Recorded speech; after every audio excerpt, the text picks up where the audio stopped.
Welcome दोस्तों, क्या राजनीतिक में ऐसा भी होता है? दोस्तों, एक चमकते सितारे की कैसे डुबोई गई नैया। जी हां, हम बात कर रहे हैं समाजवादी पार्टी में मंत्री रहे जगदीश सोनकर का। सपा छोड़ भाजपा में शामिल होने के बाद जगदीश सोनकर का छलका दर्द। समाजवादी पार्टी से मंत्री रहे जगदीश सोनकर ने मीडिया के सवालों का दिया जवाब। 27 साल बाद क्यों परिवार को छोड़ने पर मजबूर? 2022 विधानसभा चुनाव में टिकट न मिलने का कोई दर्द नहीं, लेकिन जनता पूछती है सवाल। जनता के सवालों का क्या दें जवाब? क्योंकि जिस सवाल का मैं भी नहीं जानता जवाब, उस जवाब को तलाश करते रहे लेकिन नहीं मिला जवाब। क्या है मेरी कमियां, क्यों नहीं दिया गया मुझे जवाब? क्या है पूरा मामला, देखिए विस्तार से। जन24 न्यूज चैनल की दुनिया में आप सभी का स्वागत है। सच दिखाने की साहस, बोल की लब, आजाद है तेरे। देखिए खास खबर ग्राउंड जीरो से अफसर अली के साथ। उत्तर प्रदेश की राजनीति के क्षेत्र में वो चेहरा जो किसी ताल्लुक का मोहताज नहीं, अपनी एक अलग पहचान बनाने वाले समाजवादी पार्टी के कद्दावर नेता जगदीश सोनकर के अपने मछलीशहर विधानसभा क्षेत्र में 4 बार विधायक रहे। वह समाजवादी पार्टी के सरकार में मंत्री रहे। जगदीश सोनकर क्योंकि 2022 विधानसभा चुनाव से पहले मछलीशहर के वर्तमान विधायक रहे और 27 साल से उनकी राजनीतिक कैरियर को लगाम उस वक्त लगा जब वर्तमान विधायक जगदीश सोनकर को 2022 में मछलीशहर विधानसभा क्षेत्र से समाजवादी पार्टी ने उनका टिकट काटकर वर्तमान विधायक डॉक्टर रागिनी सोनकर का नाम जैसे ही ऐलान हुआ, भारी संख्या में जनता जगदीश सोनकर के समर्थक पूरे विधानसभा में ज्यादा से ज्यादा विरोध प्रदर्शन किया और मांग की कि जगदीश सोनकर को मछलीशहर विधानसभा क्षेत्र का उम्मीदवार बनाया जाए। लेकिन तब तक बहुत देर हो चुकी थी और इसके कारण जगदीश सोनकर विधानसभा 2022 चुनाव से बाहर हो गए। लेकिन वह लगातार प्रयास करते रहे कि उनकी क्या कमी थी, उनका टिकट क्यों काटा गया।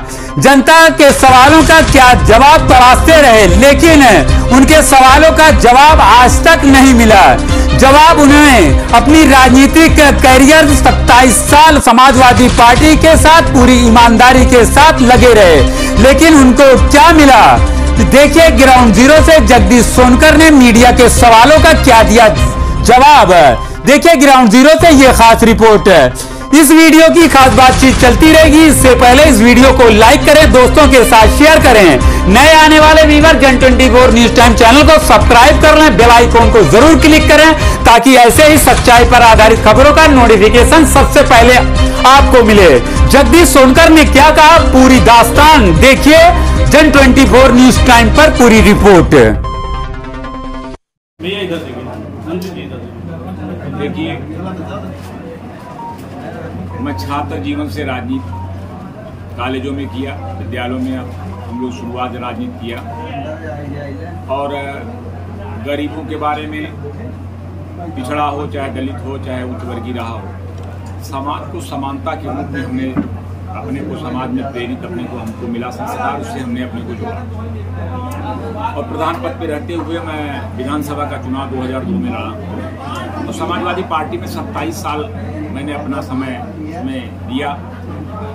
लेकिन 2022 में मेरा टिकट कटा। टिकट कटने की कोई पीड़ा हमको नहीं थी, बस एक पीड़ा थी कि हमारा टिकट अगर कटा तो कारण क्या था, मेरे अंदर कमियां क्या थी। जब समाजवादी पार्टी कमजोर स्थिति में थी तब पर भी मैं दूसरी जब बहुजन समाज पार्टी 2007 में आई तब भी हमारी जनता, हमारे जनपद के लोग, हमारा कार्यकर्ता जाति धर्म से ऊपर उठ करके हमारा मदद किया और चुनाव 2002 से 2007 में भी जिताया। 2012-2017 में भी सरकार दूसरे की बनी, लेकिन विधायक मछलीशहर की जनता और शहर की जनता बनाने का काम किया।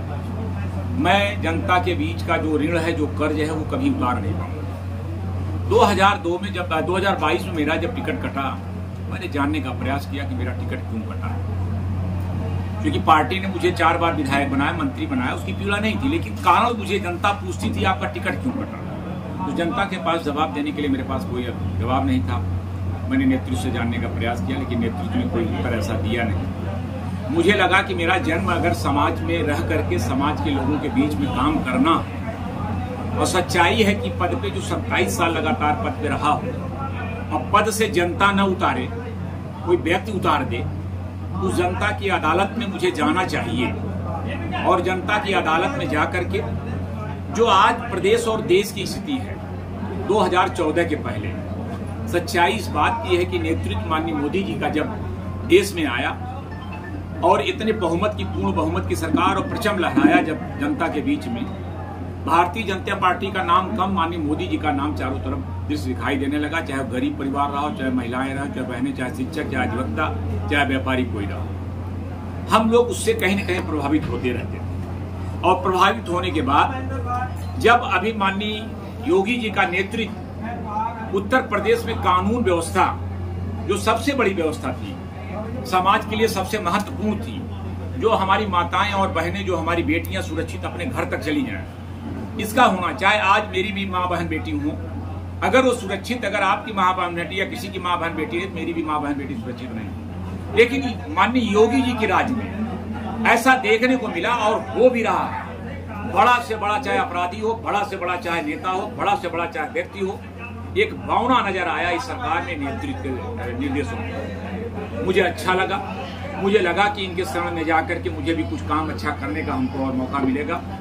मैं जौनपुर जनपद का कार्यकर्ता और संगठन के पदाधिकारी का सबका धन्यवाद देना चाहूंगा कि आपके बीच में आया। मैंने सबसे अनुरोध किया, सभी पदाधिकारियों से अनुरोध किया कि मैं आप लोगों के बीच में रहना चाहता हूं। ऊपर के जो लखनऊ और दिल्ली के जो नेतृत्व करने वाले जो नेता हैं, नाम तो मैं नहीं ले पाऊंगा, उनके भी चरण बंधन मैंने किया और आशीर्वाद लेने का प्रयास किया, और आशीर्वाद मिला तो मैंने भारतीय जनता पार्टी का 24 तारीख को मैंने ज्वाइन किया उत्तर प्रदेश में। मेरा मकसद समाज को आगे ले जाना है, किसी की कटुता ना हो, किसी की दूरी ना बने, समाज के हर वर्ग को न्याय मिले और व्यापार मिले, हर वर्ग को सम्मान मिले, यही मेरी सोच है। इसलिए मैं भारतीय जनता पार्टी में आया। मंत्री जी, सपा के लोग आपको 2000 की नोट और दगा कारतूस से संबोधित कर रहे हैं, जबकि भाजपा के जो टिकट के दावेदार हैं लोकसभा के, वो इस मुद्दे से आने की बात करें, इसमें आप क्या कहते हैं? देखिए,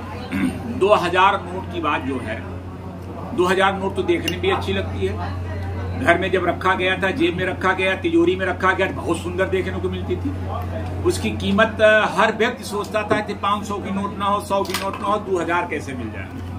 बैंक में अगर हम लोग जाते तो ललचाई निगाह से देखते थे कि 2000 की नोट अगर मिलती, अगर मैं इतना पैसा प्राप्त होता कि 2000 की नोट मेरी जेब में। अगर किसी को लगता है कि 2000 की नोट खराब है, मैं उस पर क्या कहूंगा, वो उनकी सोच, उनकी मुबारक हो, मैं उस पर जवाब नहीं देना। नहीं सर, सपा के लोग जो खासकर यादव बिरादरी के जो लोग हैं, वो आपके बहुत बड़े सपोर्टर रहे हैं, तो उनको फिर से अपने साथ लाने के लिए आप क्या योजना बना रहे हैं? देखिए, समाजवादी पार्टी में रह करके मैंने जाति पे काम नहीं किया, जाति और धर्म को मैंने बात बीच में लाया नहीं। मैंने किसी भी वर्ग का रहा हो, बहुत से साथी मेरे यहाँ बैठे होंगे, जिसका भारतीय जनता पार्टी का पदाधिकारी, चाहे संघ का पदाधिकारी रहा हो, चाहे किसी पार्टी का कार्यकर्ता नेता रहा हो, अगर उसने कहीं आवाज दी है, मैं उसका भाई और मित्र और परिवार का एक सदस्य बनकर उसके साथ मैंने खड़ा होने का काम किया है। और रही बात यादव समाज की बात, यादव समाज तब अभी था और आने वाले कल में भी रहेगा, और आपने इस कार्यक्रम में देखा भी। हमने बुलाया नहीं उनको,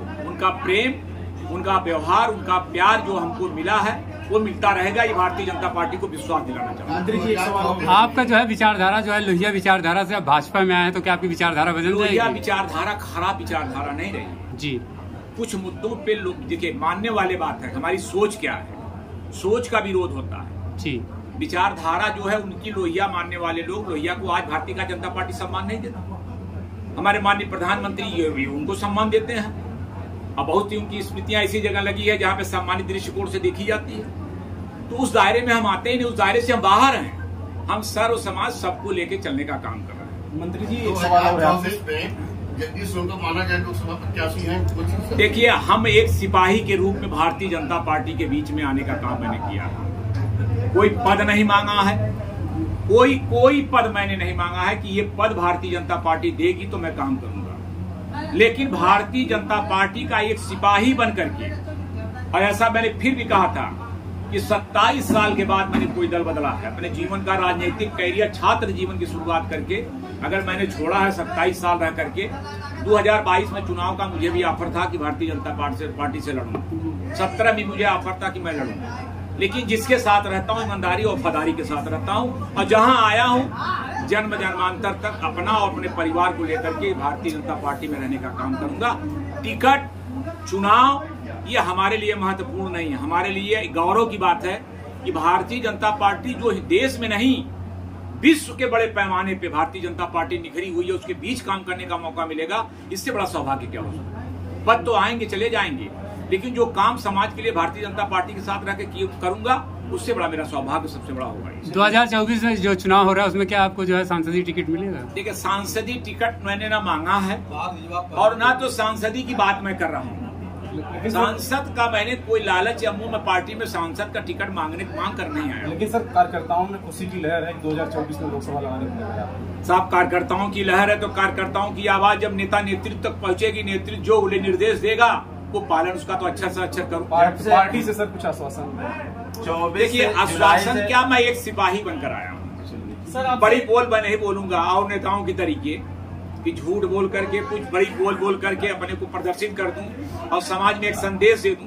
मैं भारतीय जनता पार्टी का एक सिपाही हूं, यही मुझे गर्व है। इसी गर्व के साथ जब से आपने भाजपा ज्वाइन किया है तब से जो है काफी कार्यकर्ता जो है आपको बधाई दे रहे हैं सांसद पद के चुनाव के लिए, और कुछ लोग जो है नाराज हैं। मछली शहर कस्बे के भी काफी लोग नाराज हैं, इस पर क्या कहना चाहेंगे? देखिए, मछली शहर कस्बे का मैं खोल दूं पर्दे से। आप पर्दे में पूछ रहे, मैं पर्दे के बाहर करूं। मछली शहर चाहे कस्बा हो, चाहे मछली शहर लोकसभा हो, चाहे हमारा जनपद हो, मैं तो जनपद मछली शहर लोकसभा के बाहर भी विधायक रहा हूं। देखिए, मैंने राजनीति जो की है मैंने जोड़ने की काम किया है, और 10 साल मैं यहाँ विधायक था, मंत्री था। यहाँ की दूरियां जो रहती थी नगरों में, उस दूरियों को मैंने कम किया है, ईमानदारी से किया है, और किसी पार्टी के बध करके या उससे जुड़ करके मैंने कभी काम नहीं किया है।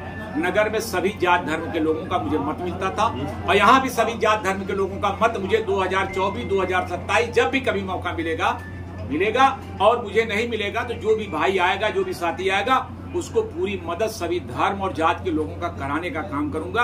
अब मछली शहर का एक नया इतिहास, एक नया रिकॉर्ड, एक आंकड़ा जो आने वाला चुनाव होगा वो भारतीय जनता पार्टी का मछली शहर में होगा। सर, आप विकास पुरुष के नाम से जाने जाते हैं, आज कई वर्षों से यहाँ की राजनीति में आप सक्रिय हैं। क्या ये मछली शहर से जंघई की जो रोड है आपके आने से बनना प्रारंभ हो जाएगा? क्योंकि 2 साल पहले नितिन गडकरी जी ने इसका उद्घाटन किया, लेकिन अभी तक कोई काम शुरू नहीं हुआ। देखिए, इस सड़क को जब जर्जर व्यवस्था में थी तो मैंने ही इसको बनवाया था। मछली शहर से जंघई 8 करोड़ 73 लाख रुपया लगभग संभवतः प्रस्तावित था, पास हुआ था, और इस रोड को मैंने मजबूती के साथ बनवाया था और रोड चलती। लेकिन जब फूलपुर का पुल टूट गया तो सारी हाईवे की सारी गाड़ियां, जो बड़ी गाड़ियां थी, इस रोड पे चलना शुरू की, रोड सह नहीं पाई। लेकिन मेरा संकल्प है कि जिस दिन मैंने ज्वाइन किया है, मछली शहर का एक एक गांव, एक एक मोहल्ला, एक एक रोड, एक एक सड़क, एक एक बिजली, हमारी देश और प्रदेश में भी सरकार अब एक नया चमत्कार, एक नई दिशा देखने को आपको पूरी मछली शहर लोकसभा में, मछली शहर में, जनपद में आपको देखने को मिलेगा। इसलिए मिलेगा कि हम विकास करने पे ज्यादा विश्वास करते हैं, क्योंकि अभी समझ में नहीं आता है कि गड्ढे में सड़क है या सड़क गड्ढे में। भाई, ये तो देखिए, आपने एकदम सही कहा। देखिए, उसका कारण था, मैं किसी का नाम नहीं लूंगा, क्योंकि जब PWD की रोड थी तो PWD रोड उसको मरम्मत PWD विभाग करता है, लेकिन जब NH में चली आई, नेशनल हाईवे में चली आई, तो PWD रोड वहां से वो काम करना बंद कर दिया। ऐसी दशा में हमारी जिम्मेदारी बनती है कि NH के लोगों को संपर्क करके उनके ऊपर दबाव बना करके जो टूटी रोडें हैं, नई रोडें तो जब बनाएंगे, लेकिन जो टूटी रोडें हैं उनको अतिशीघ्र बनवाना चाहिए, रिपेयर करना चाहिए, गड्ढों को ढकना चाहिए। लेकिन आप लोगों के बीच में संकल्प लेके जा रहे हैं, अतिशीघ्र, बरसात का थोड़ा सा मौसम समस्या आएगी, लेकिन अतिशीघ्र मछली शहर से जंघई की रोड जब नेशनल हाईवे बनेगी तो बनेगी, लेकिन उस गड्ढे को पाटने का काम मैं करूंगा, ये आपको विश्वास दिलाता हूं।